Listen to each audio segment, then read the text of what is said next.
हमर ई जे सुझाव छै one unified global Madhesi organisation के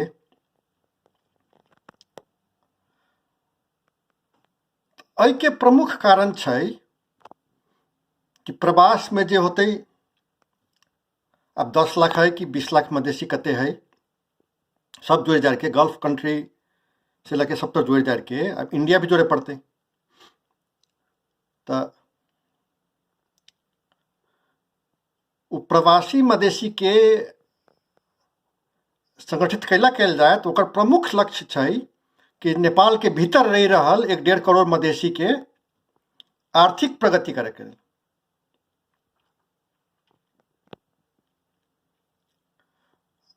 साधारण आर्थिक प्रगति न कि द्रुत गति के कम समय में ज्यादा प्रगति जरा कि कह दे लोग आर्थिक क्रांति। I don't think that's a bad term. तो प्रवासी मधेसी के संगठित करके नेपाल के मधेसी सबके आर्थिक प्रगति करे के लेल की करे पड़ते है ना। यहाँ तक कि जे राजनीतिक संघर्ष है समानता और अधिकार के लिए ओकर लक्ष्य भी से है कि समानता अधिकार न मिलती तो वो आर्थिक प्रगति न कर सकै छै। समानता और अधिकार भी तही के लिए चाहे। हालांकि अंधा आर्थिक प्रगति भी न करक चाहिए। ऐसा आर्थिक प्रगति न करी कि पारिवारिक स्ट्रक्चर तहस तहस भ जाए, चाहे संस्कृति तहस तहस भ जाए, चाहे वातावरण छत बिछत भ जाए। तो ओहन मान लू कभी आर्थिक प्रगति साफ पिए लगी साफ पानी न मिलते, सांस फेरे के लिए साफ हवा न मिलती तो कैसन आर्थिक प्रगति भेले। तो अंधाधुंध आर्थिक प्रगति न सोच विचार के जे औरो देश सब जे आर्थिक प्रगति कैले छै।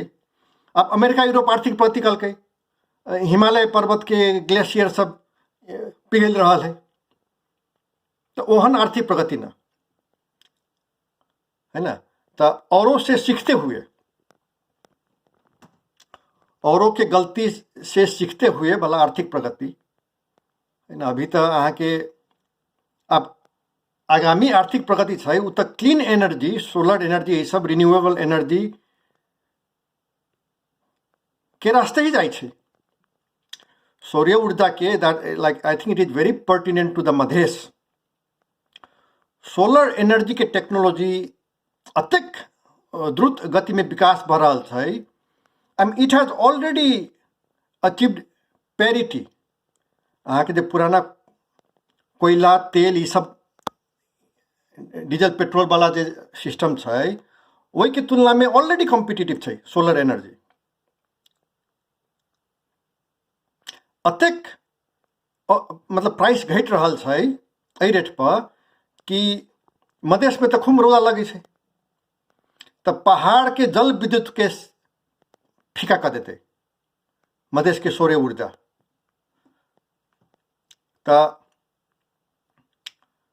ये आर्थिक द्रुत गति के आर्थिक प्रगति के बाद जे छै मुख्य लक्ष्य से है प्रवासी मधेसी के संगठित करे के मुख्य लक्ष्य ही से है कि नेपाल के भीतर के 1.5 करोड़ मधेसी के आर्थिक प्रगति में केना योगदान पुगायल जाए।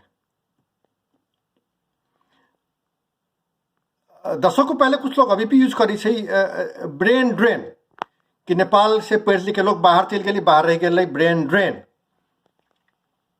And I don't quite agree. हम वही टर्मिनोलॉजी से सहमत नहीं छी। And my logic is pretty concrete कि internet, high speed internet, mobile phone के जमाना में सबसे कनेक्टेड छै। तो ब्रेन गेन भेलै ना। तो नेपाल के विभिन्न क्षेत्र में, मधेश के विभिन्न क्षेत्र में, चाहे राजनीति हो, चाहे प्राइवेट सेक्टर हो, चाहे एनजीओ सब हो, चाहे प्राइवेट कंपनी हो, चाहे वातावरण के क्षेत्र में हो, विभिन्न किस्म कोनो भी क्षेत्र में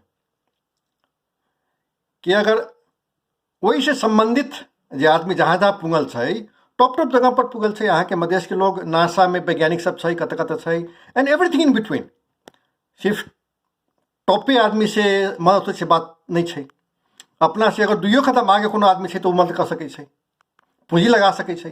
तो अगर सबके ठीक से संगठित कर देल जाए तो उ तो ब्रेन गेन भेलै ना, सुपर गेन, कि जे शिक्षा नेपाल में न मिल सकै छलैया उ बाहर जाके लेलकैया आ उ पूरा जे है से समय मुफ्त में देवे के लिए तैयार है लोग सब।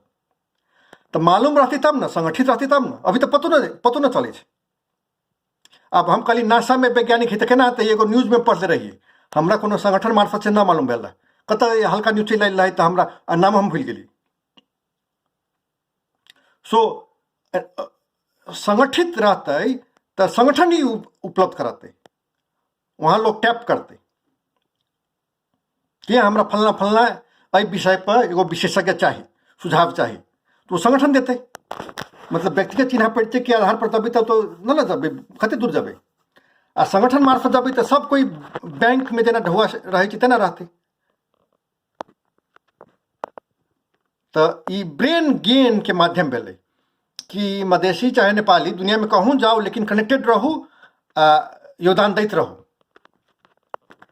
In real time.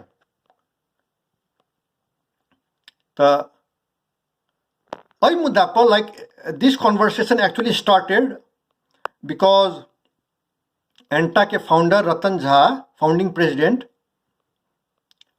अपना फेसबुक पर एगो ली क्वान यू, सिंगापुर के long serving prime minister, Singapore के थर्ड वर्ल्ड कंट्री के फर्स्ट वर्ल्ड कंट्री बनाए वाला आदमी, उनकर किताब आत्मजीवनी के दोसर का भाग, I have no idea he written that book, but नया किताब नहीं चाहिए, 700 पन्ना के किताब। तो वही के मेंशन करके कोनो फेसबुक पर पोस्ट लिखले रहलखिन Ratan ji, and that caught my attention. I immediately ordered the book. हम लेकिन फर्स्ट हैंड नहीं किन ली, एगो thriftbooks.com कह के है, तो it's the largest used book store online, जिसके बारे में हमरा 1 महीना पहले मालूम ही नहीं रहा है। सो वहाँ जाके हम एगो सेकेंड हैंड किताब ऑर्डर कर ली, एंड रिसेंटली आई रियलाइज कि वही PDF फ्री डाउनलोड ऑनलाइन छै। तो हम एहि सीरीज के चारू वीडियो से छै वही के डिस्क्रिप्शन सेक्शन में हम लिंक धा देले छी। Anybody who is interested can go and download that free PDF और order the book if you are in the US। तो वो किताब जो है से it tackles all major issues, चाहे करप्शन कहियो, चाहे डबल डिजिट आर्थिक प्रगति के की तरीका से कहियो, और भी एगो हेड ऑफ स्टेट के जे सब डील करे पड़े छै, फॉरेन पॉलिसी से लगे सब तर, सब ओहि में बहुत अच्छा से लिखले छै। तो that is what started that book started the conversation between me and Ratan Jha, and it snowballed into what I am saying now about the idea of the one unified global Madhesi organization, which, you know, if the work is done, it will basically be a cyber nation. अते number रहते, अगर सदस्य संख्या 10 लाख पहुंच गए चाहे वैसे बेसी, तो it has to be thought of as a cyber nation, a global cyber nation.